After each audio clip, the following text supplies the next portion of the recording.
See if that solves our problem.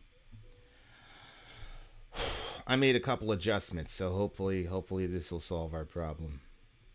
The bastards aren't gonna get us down. Um,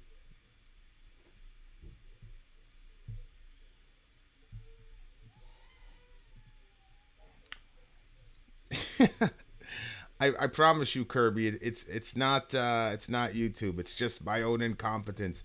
Ridge Yonkers, you're actually not first. It was actually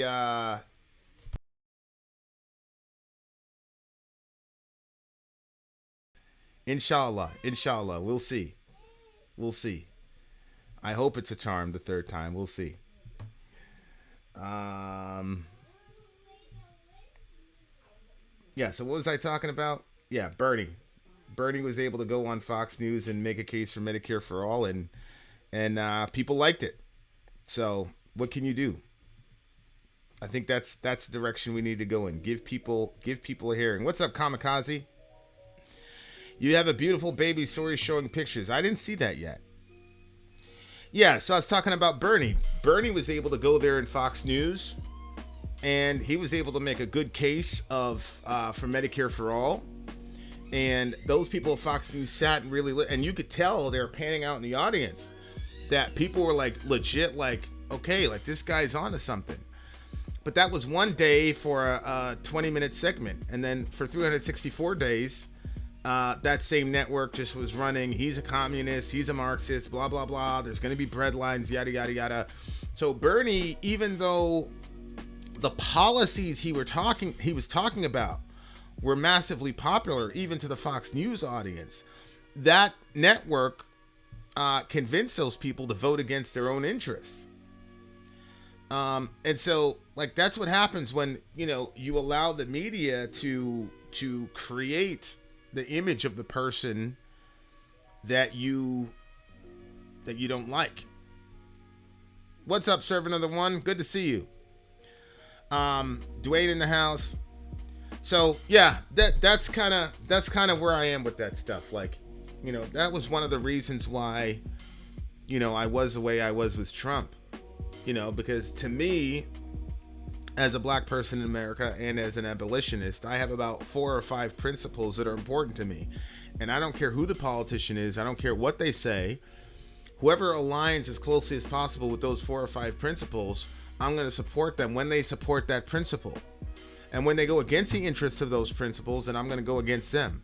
I don't care who the vessel is. I don't care what the vessel is. Now, some of that is wrong-headed, because when you look at something like January 6th,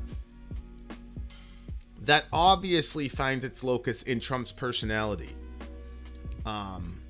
or his mental illness, and I'm not even joking about that. So I will say that there's kind of an asterisk with that thinking, because sometimes you do have to pay attention to the personality of the person, and you do have to pay attention to the vessel, because it's like, look, if I'm in a car, right, and I want to get to a certain kind of destination, yeah, the goal is to get to the destination, but you can't say, I don't care if this vehicle is missing brakes as long as it gets me to Disneyland. The car might very well get you to Disneyland, but you just put everybody's life in peril, right? And so at some level, you do have to care about the vessel, like who's bringing us to the certain destination, but it's not as important to me. And to me, it seems like, especially people in our age bracket, that we're more worried about the make and the model of the car than where the car is actually going to. Which to me is the only explanation for how a guy like Joe Biden got elected in the first place, especially by black people. Holy shit. If you met Trump in real life, what would you say? If I met Trump in real life, what would I say? I'd say, why didn't you immediately deploy the National Guard on January 6th? That would be a question I would ask him. The next question I would ask him is, after the First Step Act, what is the next step for after the First Step Act? I don't believe that that Donald Trump is going to advocate for reparations, but I do believe, the opportunity to zone things and things like that. That if the black community got together and had a 2 or 3 point agenda and met with him and said, "Hey, we will give you power, we will give you our votes if you can come through on these 2 or 3 policy positions," I believe Trump would do it, because Trump's motivations are not relative to the Republican Party. Trump's motivations are about him and his legacy. And so if he could spike the football on Democrats and say, "Ha, black people like me more than you," he would do that shit just for that reason alone. People could say what they want about Kanye West, but I remember at the beginning of the Trump administration, Kanye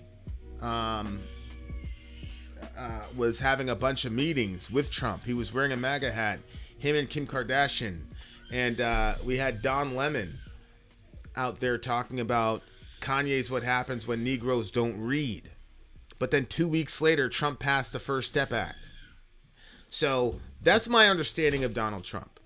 He's a guy that can be manipulated to get us what we need, and we can use his ego to get us what we need. Do I believe that Trump would ever want me marrying his white daughter? Hell no, and I don't care. I don't need.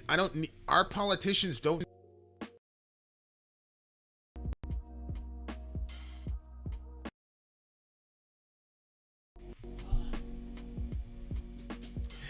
That's all. No, that was not Nancy's call to make Rich Yonkers. The Secretary of Defense was there, and they were getting constant calls and not picking up. The Republican governor of Maryland was infuriated, held a press conference that day on January 6th, and explicitly stated that he called up Trump's DOJ. None of those people would answer the phone for an hour and a half. Nancy Pelosi was running for her life in that moment. I have screenshots from Parler on Mr. Lynn's thread where Mr. Lynn got all those poor people ginned up, told them it's time to sacrifice your honor, your money, and your blood for freedom on January 6th. He literally wrote that up there. And there was a 7,000 comment thread, and we did this in Middle America, where a guy literally said, "Pelosi asked for National Guard, she was denied, let's go, Patriots." Now the question I've always asked is, how the fuck did that guy know that was going on? But there is no defense for what Trump did or did not do on January 6th, none. And in my view, he should be in prison for the rest of his life. But if he's not going to be in prison for the rest of his life, and if he's going to be placed back in a position of power in 2 years, which he undoubtedly will be from my view, then that's the world we live in, and then we need to negotiate him to further our cause and our agenda. Point blank, period. Did you see Trump? Did you see the Trump video of Trump dressing down the heads of the EU over the Russian pipeline to Germany? Yeah. I shot a video. There was a Russian professor, and she wrote down, she had like 50 examples of anti-Russian statements and moves that Trump made in the 4 years of his presidency.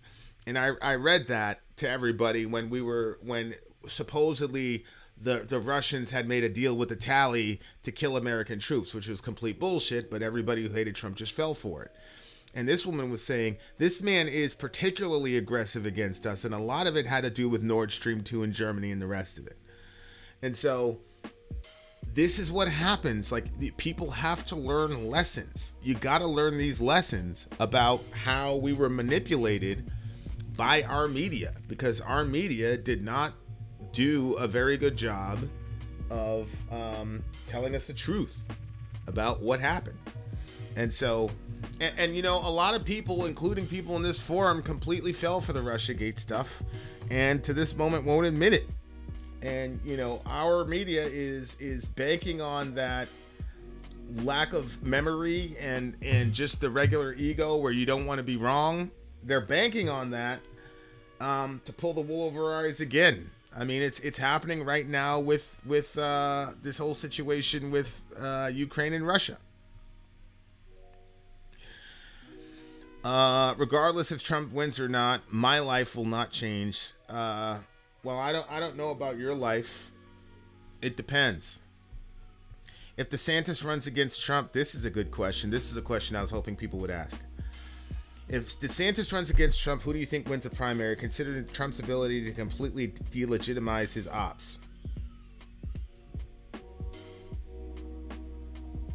I don't believe that Trump would be able to delegitimize DeSantis in the way that he did with Marco Rubio, Little Marco, or the other guy, Cruz.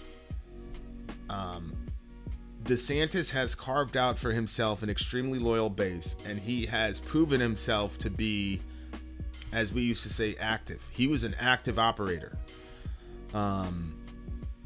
DeSantis doesn't play around, and he has garnered, they just passed a law in Florida where you can't do puberty blockers or any sort of reassignment surgery, anything relative to that,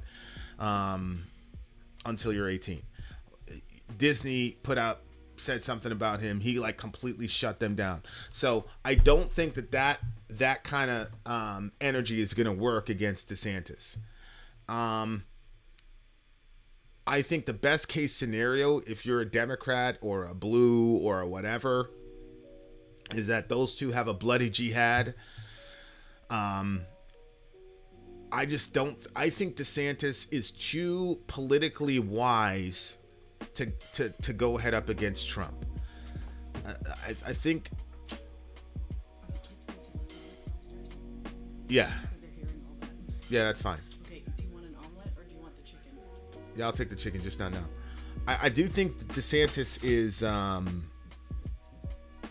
Look, the average Trump supporter believes that they have unfinished business. So the average Trump supporter took the loss to Biden personally.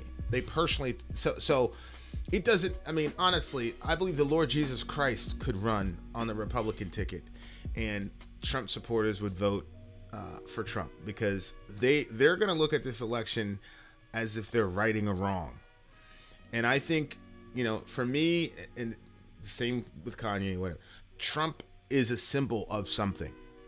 And the people that he is a symbol to understand intuitively what that symbol is, and they have got to put that symbol back in a position of power. So I think that DeSantis is just too wise to run up against Trump. They're taking little shots at each other, yada yada yada. But I just think it would be, I don't want to say political suicide, because I think DeSantis has a cult following of his own. But I just think DeSantis is just a very practical guy. He's much more dangerous than Donald Trump by a mile. Donald Trump, you can say what you want. He's an egomaniac, but he doesn't understand how to pull political levers. That's clear. But DeSantis has demonstrated that he knows absolutely how to pull political levers and how to use his power and throw that weight around in a way that's massively effective. And so I just think that he's too practical. I think he'll sit back and wait in the wings. If him and Trump run together on the ticket, I think you'll see Republicans in the executive branch for 12 years, and I'm not joking. I think Trump is talented relative to the economy in the short term, and I also think that DeSantis is extremely talented relative to acting quickly on concepts that the people that love him want. So that's my take on Trump and DeSantis.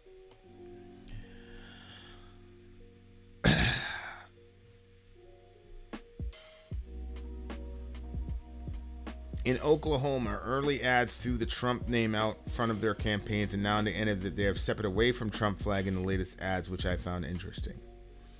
Will Biden run again?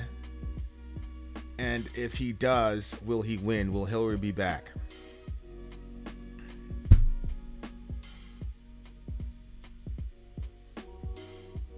If I was a DNC, I would just tell Biden to run again. Because there is nobody. Yeah, I just think there is nobody on the Democratic side with any viable chance of winning other than Obama. You know, if they did something ridiculous like have Michelle run and then Obama run as vice president, and then we all know, wink, wink, really it would be Obama again. That's the only scenario I see a Democrat winning in 2024 for the presidency.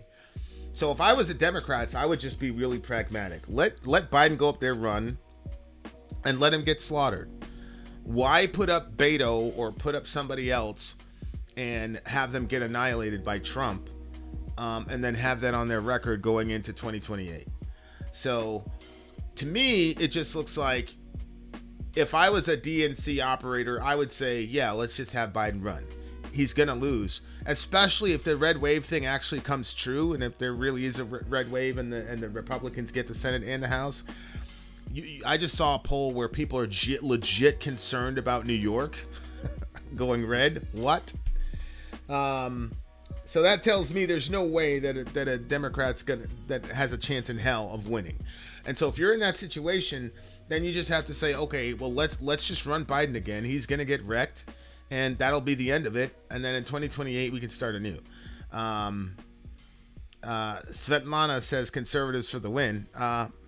Yeah, I think conservatives got it. So that's what I would say to that. That's why Truss stepped down in the UK. Yeah, I don't. We're probably getting attacked soon. The Russians have proof that the UK blew up their pipeline at the behest of Blinken. Whoo.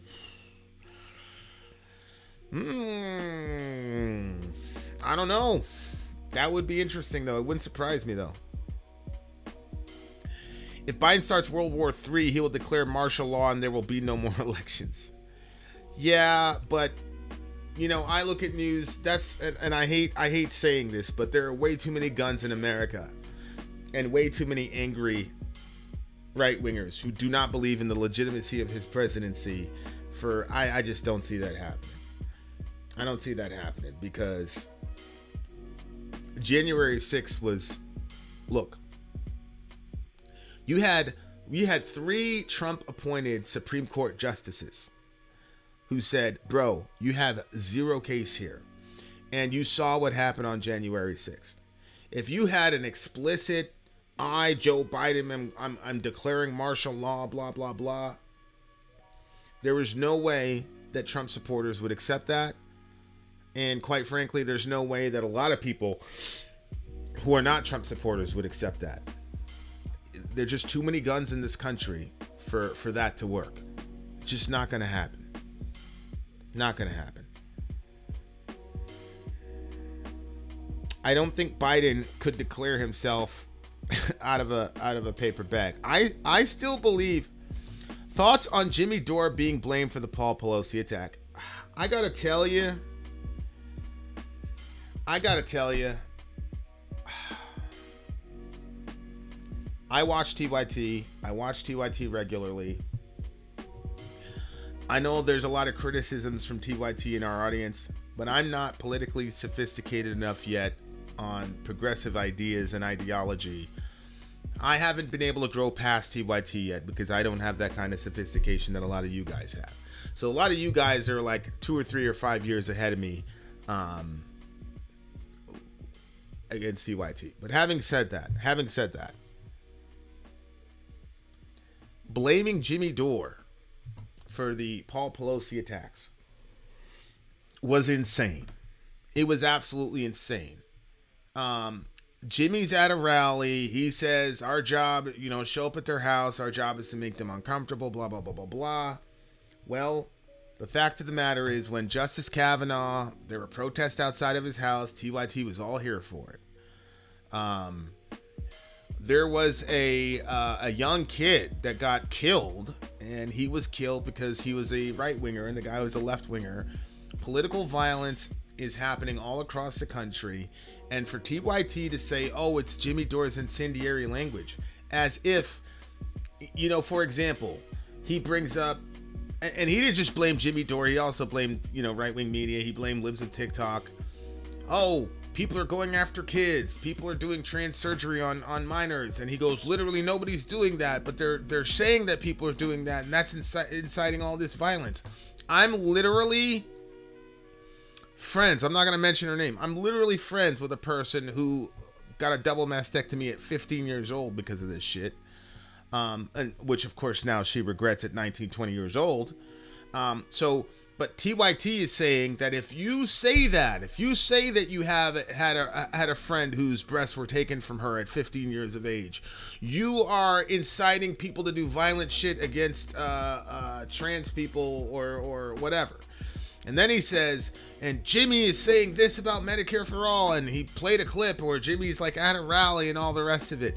Nobody at that rally went and showed up and attacked anybody. The people that went after AOC did it verbally. The people that went after Ilhan Omar did it verbally. I don't know if you guys remember this, but AOC said that words were violence when Jimmy took her to task relative to force to vote. It's always been verbal with Jimmy. And the fact that AOC had to say words are violence indicates that she knows that Jimmy's not a violent person. If she thought that Jimmy was a violent person and was encouraging people to be violent, then she would say Jimmy Dore is a violent person. She had to say that words are violence. One, because speech control is thought control. And she wants to demonize anybody that has speech that's against her because she wants to control the minds of people and make them not see that she has sold out, which I have unfortunately come to the conclusion that she has sold out. And I'm actually got an interview scheduled with the dudes that actually confronted AOC and Ilhan.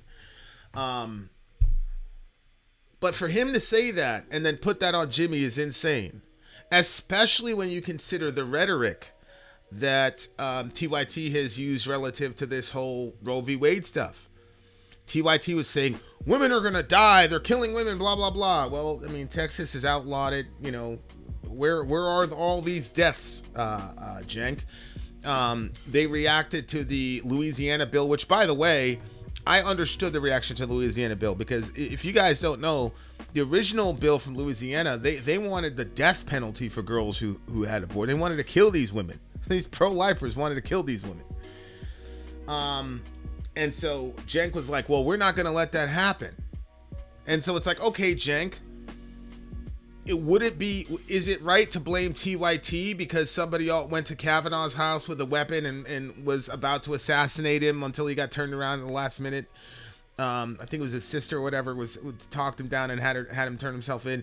Should we then blame TYT because and Planned Parenthood and the rest of these liars that said women are going to die and we're going to...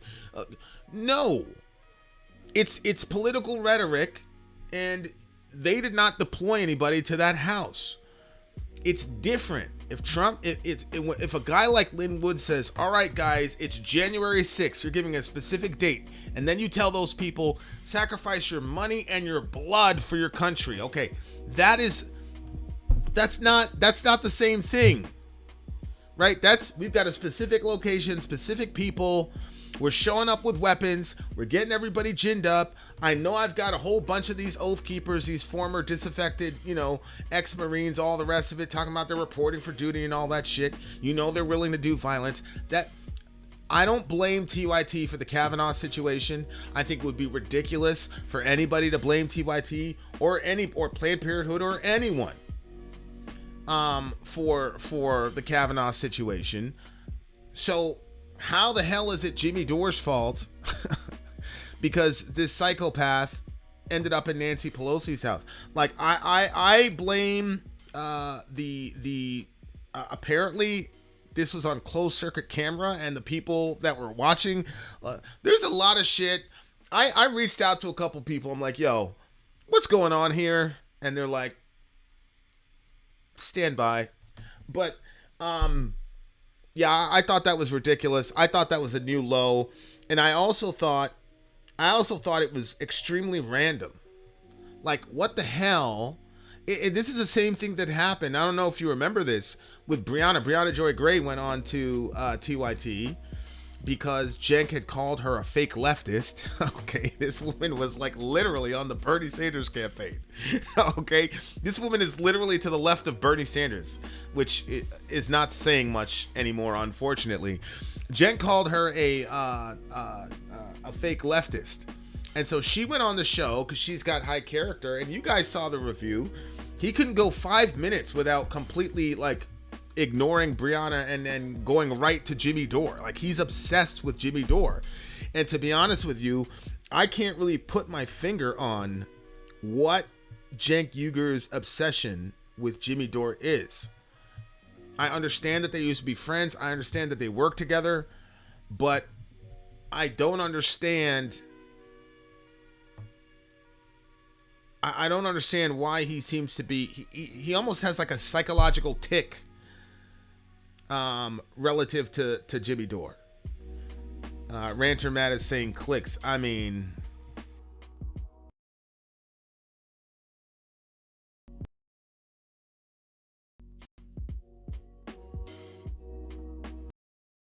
DePape suggests he was a right winger, but Dems are so desperate. Not even any body cam footage, at least yet ever. Whole story is sketchy. Well, I heard that he had a BLM flag and a rainbow flag on his, the little car he was in, or the RV, whatever he was staying in. But I also heard that he had a like a couple websites where he was spewing.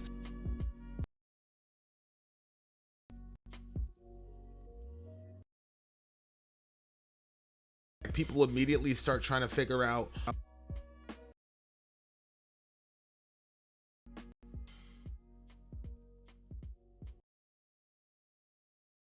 the trans kid that did it.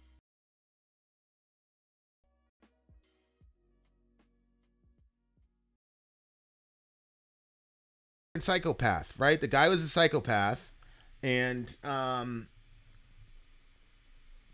that's all I could say. I don't think his political affiliation has anything to do with this. The guy was crazy. I mean, plain and simple. And again, this country is flooded with so many weapons. He showed up with a hammer, bless God, but not a gun. I mean, I don't know. I think we got to sit back and wait.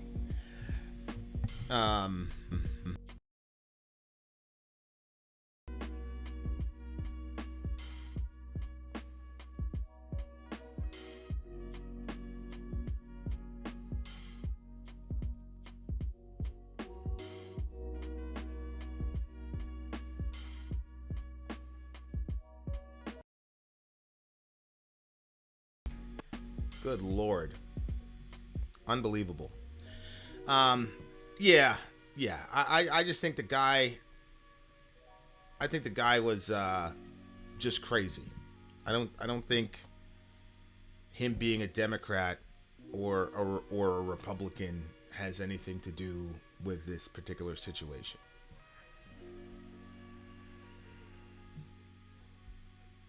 Maybe he was there for drug money, gay sex, whatever, but he was let in. The official story changes every day. I don't know if the story changes every day, but like I said, if they have video, they need to show us a video. And they do have video. I want to see the video. I don't know if you guys have been watching the media for the last 6 years, but those motherfuckers lie to us all the time. So, I need to see the video. Yeah, the story does change because on the one hand they said it was a friend let him in. Then now they're saying no, it was Paul Pelosi that let the cops in, which makes no sense. What do you mean Paul Pelosi? So the guy's in the house with the hammer, like coming after him. Paul Pelosi opens the door and lets him in. I guess like the cops come in and they see them both struggling with the hammer, and the cops said, "Put down the hammer." And then the dude was able to hit Pelosi in full view of the cops, but there was video surveillance of the situation, but nobody saw it. Well, where's the surveillance video and where's the body cam footage? I need to see that. And to me, if you don't show us that, there is no viable excuse or reason for why they would not show us that footage. And we do have the right to know as the public because Nancy Pelosi is a public servant, and in a very real sense, she belongs to all of us. The cop came in. They both had the hammer. I have a URL of the police scanner. Okay, what do you got, Applejack? Now, I will say the idea that Pelosi and the deep state people, the blood drinking people, like organize this whole situation to happen so that they could soften the blow in the midterms, to me is just crazy. That's just a crazy idea. I don't believe that. So if one of the things that I'm asking people is, if you think that this is a complete conspiracy and crazy, what do you think the conspiracy is? What are they trying to accomplish by doing this?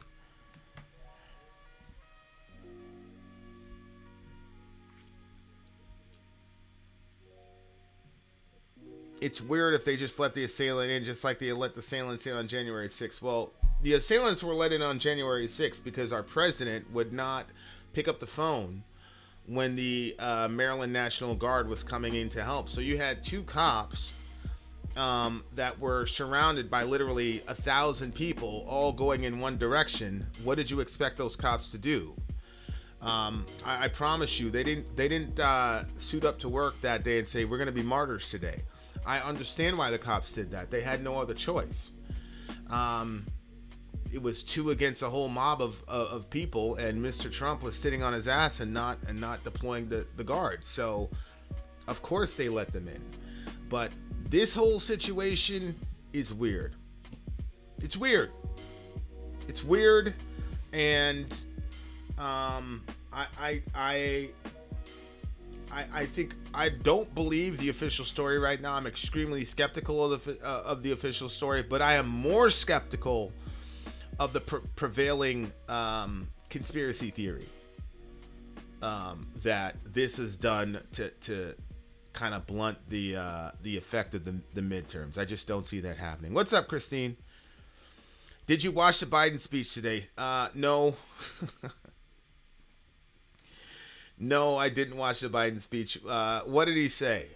Was it more railing against ultra MAGA? I agree. Too many coincidences, room for conspiracy theorists. They call us crazy for saying this is all a little too convenient. I think the surveillance video and the body cam video would go very far in dispelling a lot of these conspiracy theories. And if they don't produce that information, that's you can almost solidify that the conspiracy theorists are going to run completely wild with that. Baby's good. Baby's good. Thank you for asking. I appreciate you. Okay, you texted it to me. Thanks, Applejack.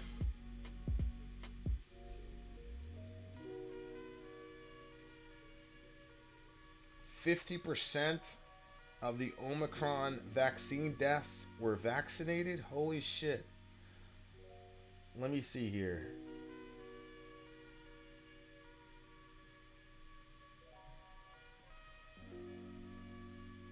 Okay, Dr. Deborah Burke says she knew COVID vaccines would not protect against infection. Whew. I mean, damn. That shit is crazy. He started dividing within 30 seconds and then told everybody to not question the outcome of the election over and over.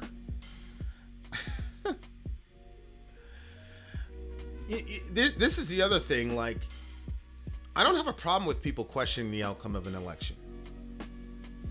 I was politically cognizant during the Al Gore George Bush election, and everybody was saying Bush stole that election.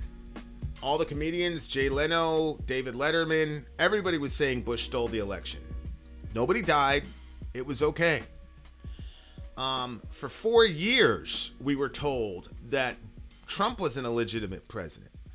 Not only was he an illegitimate president, they were saying that he was a double agent of Russia. They accuse this man of literally, number one, stealing the election, and number two, committing high treason by being in the office. Some of you in the comment section right now shot videos about that nonsense. So this whole idea that if you deny that the elections are legitimate, that like something horrible should happen to you is ridiculous. People can deny the election results if they want. What cannot happen is the person who loses the election refuse to give up the office in a bloodless transfer of power. We had a streak of a bloodless transfer of power that was broken on January 6th. That's a fact. We had a bloody transfer of power. Ashley Babbitt caught some bullets, and it is what it is. But that was a significant moment, and people that want to, discount that, that's fine. You can do that if you want, but it's dishonest. We've had a pretty decent tradition of a bloodless transfer of power up until January 6th. That's a fact. But as far as like people denying election results or questioning or saying it's illegitimate, I think people have the right to do that. Even public figures, even political figures, they have the right to do that. What you don't have the right to do is to deny it to the point where you foment something like January 6th to stay in power. So that's my take on stuff.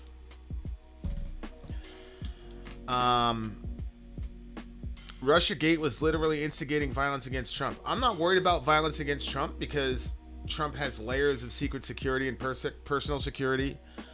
I am worried, though, about Russian Americans who had a hell of a time and are still having a hell of a time right now.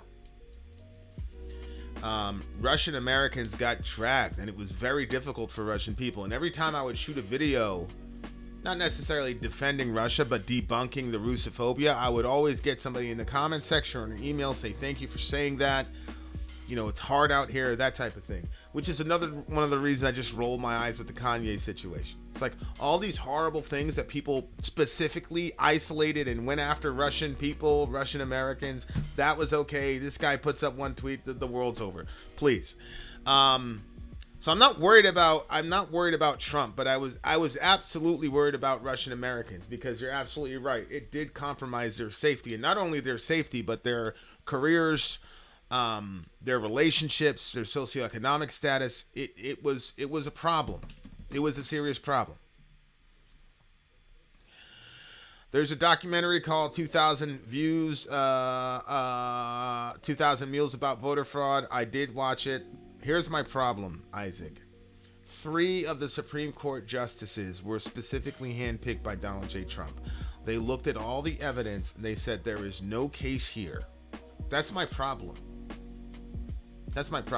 On top of that, a lot of the local circuit judges, which were also set up by Trump, also said there's no case here.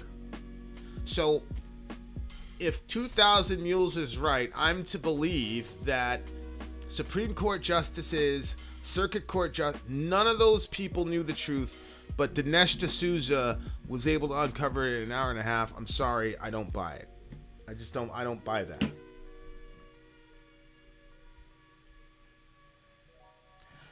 Are you aware that CDC has voted to make the COVID vaccine a requirement to attend public schools? I heard something about that. I don't know if they made it, I don't know how they can vote. I don't know what that process is, but I did hear something to that effect. My children aren't in public school, so, to be honest with you, I'm not going to say that. But, I did hear something to that effect, and I just think that's insane. That's crazy. It's absolutely insane.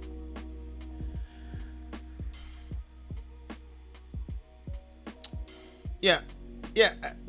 Again, I'm not gonna say that because it's Dinesh D'Souza, I'm automatically gonna discount it. Like I said, I watched the entire documentary. My problem with the documentary is it does not address the Supreme Court and the circuit judges. That's my issue. My issue is, how do you know this? How did you get access to this? But the Supreme Court didn't have access to it. And you can't say the Supreme Court is biased against Trump. They weren't really split. The only person that was really split on this idea was Clarence Thomas, and I think everybody can see that Clarence Thomas is a thing unto himself. I mean, Clarence Thomas is a guy that's leading the charge against affirmative action. So, yeah, that was a thing for me. That's why I never really gave the 2000 Mules thing or whatever. I didn't give it any real credence because of that. I'm like, come on, bro. Like, your own folks, the people that you handpicked to get you in, said you have no case. Like, that's the end of it for me. I wish I could afford to send my kid to private school. I hear ya. The CDC can only make suggestions. They don't dictate policy. Yeah, that's correct. That's correct. I trust phone app voting as much as I trust those machine. One person, one vote. No more electoral college.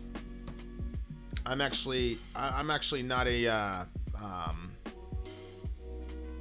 ban electoral college person. I still think the electoral college is somewhat important. Civil war is coming. If you can't see it, you have blinders on. I mean, you can say that. I mean, if you look at the Kyle Rittenhouse situation, what people don't realize is after Kyle Rittenhouse, a leftist radical shot a right-wing guy on the street and killed him. That was like 2 weeks after the Rittenhouse situation, and then Trump sent stormtroopers in and they killed that dude in his driveway. So we're already kind of in the middle of a civil war, to be honest with you. I think the Mar-a-Lago situation. I was watching this guy Patrick Bet-David. He's he's one of these, hey, high-powered guys, and if you're launching a business, that type of thing. And he had the author of the book Rich Dad Poor Dad, and they were talking about the economy. And he asked the author of Rich Dad Poor Dad, who is the guy is Asian, immigrant parents, that type of thing, but he was there when Trump's kids got married, all types of shit, because he's super rich, and you know how that happens. And they were talking about the economy. So the question was about the economy. And so Patrick says, what do you see in the economy, like, down the road? And, we're all thinking, what's the worst case scenario? And the guy said, I'm thinking he's going to say a depression, because we're talking about a recession. I'm thinking he's going to say worst case scenario is we end up with another Great Depression. You know what he said? He said civil war. So they asked him about the economy. What's the worst case scenario in the economy? This guy's an expert in the economy and dodging taxes. Once you hit a certain bracket. And instead of talking about a depression or a recession, he says civil war. So Bet-David goes like, what are you talking about? And he says, that Mar-a-Lago raid, he says, if Trump is ever walked out in handcuffs, there will be a civil war in this country. Which I said, weeks and months ago. So we're in a very, very, very, Robert Kiyosaki. We're in a very, very bad situations. Very bad situation. He promotes multi-level marketing. I mean, he's an insurance salesman, right? So if you're in insurance is sort of a legitimized form of multi-level marketing. And with all forms of multi-level marketing, there are always people that can get rich off of that if they have a very, very specified personality trait. But I hear what you're saying. How would a civil war practically play out? Well, number one, civil wars are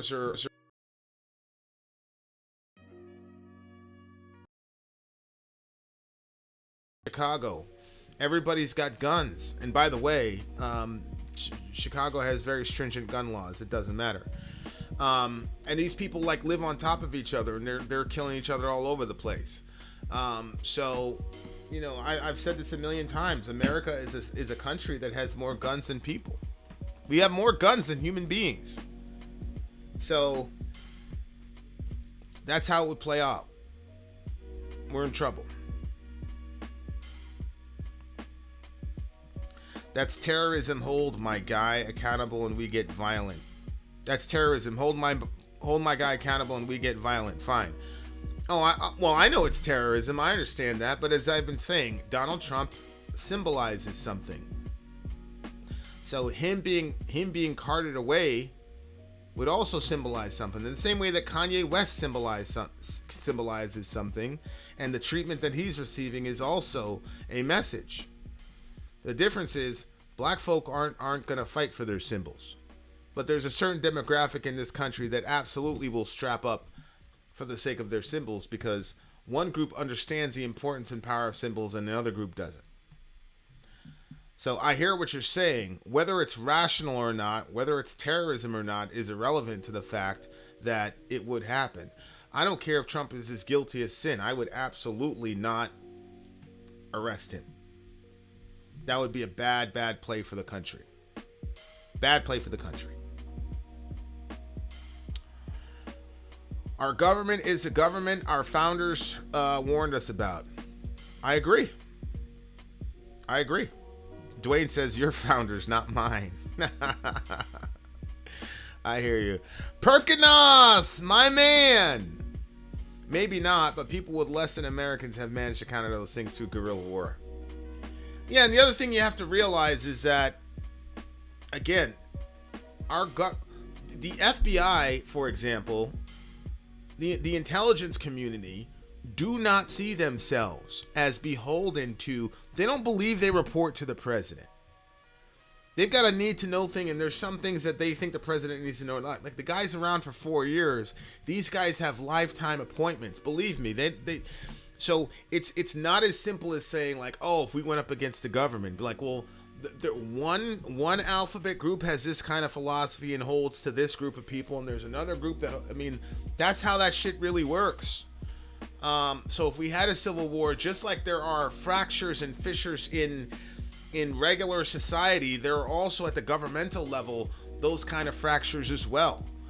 And on top of that, when you think about the military, the U.S. military, I know for a fact, there are a lot of highly skilled, highly trained individuals who, if the government told him, go occupy Nebraska, would shoot the person that gave them that order.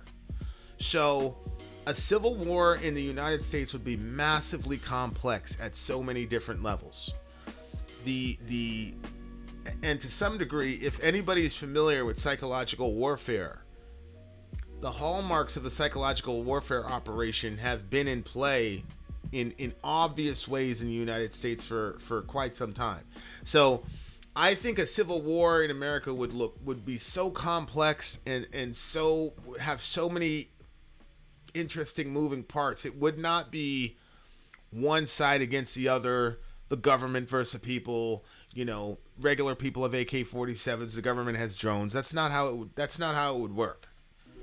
There are operatives in the FBI and the CIA and the rest of them that would take one side or another. Definitely the military, for the most part, especially guys that did combat MOSs, those guys are almost 7 out of 10 gonna be on the side of the people and fight against the government. A lot of the people that were taking part in the January 6th nonsense, these oath keepers, I mean, these guys were all like, here, let me give you an example. Do you guys remember BLM? Not BLM, the crooks. I'm talking about the Bureau of Land Management and the whole Bundy Ranch situation. And Obama was like, yo, you got to get off. It was kind of like an eminent domain land grab thing. And Bundy was like, nah, bro, I'm not getting off the land. And Obama was like, all right, cool. So he sent the federales over there. And this dude strapped up. And then all of a sudden, you started seeing all these oath keepers coming from far and wide, flying into the Bundy Ranch to set up. And you had federal agents looking down the barrel of sniper rifles and shit of civilians who posted up and ready to open fire. And a lot of these guys were ex-military. I had a friend. He called me up. He's like, yo, you see what's happening? I said, yeah. He said, let's go. I'm going to pick you up. Let's go. I said, nah. We took it all. Blah, blah. I'm like, yo, chill. I was like, first of all, I was never part of that organization. I didn't take no oath. I talked about some other shit, but believe me, if you knew anyway. But he was ready to go. He was strapped up. He was ready to go. And he was my mentor he was in Mogadishu. when that whole shit went down. Like, he was that type of dude, and so he was ready. So my point is, and in that particular situation, the government stood down. Obama actually stood down. They ended up getting him later on a traffic stop. They basically just bodied him in broad daylight, because our government operates with symbology, but that's a different story. But my point is that right there, that was a very tense situation. Both sides were pointing weapons at each other, and in that particular situation, the government stood down. Okay, so like I said, it's not as simplistic as, it's the Gravy Seals versus a drone. You see what I'm saying? It's not like that. That would have been a PR nightmare, but if there's an actual civil war, the government will not strain itself. Bundy would be dead. Yeah, but the question is, the government is not a homogenous group of people that are all marching in lockstep. I mean, even if you looked at the Mueller situation, where you had people that were in the government that were against Trump. You had FBI guys saying, we're not going to let him be the president. They said, viva la resistance.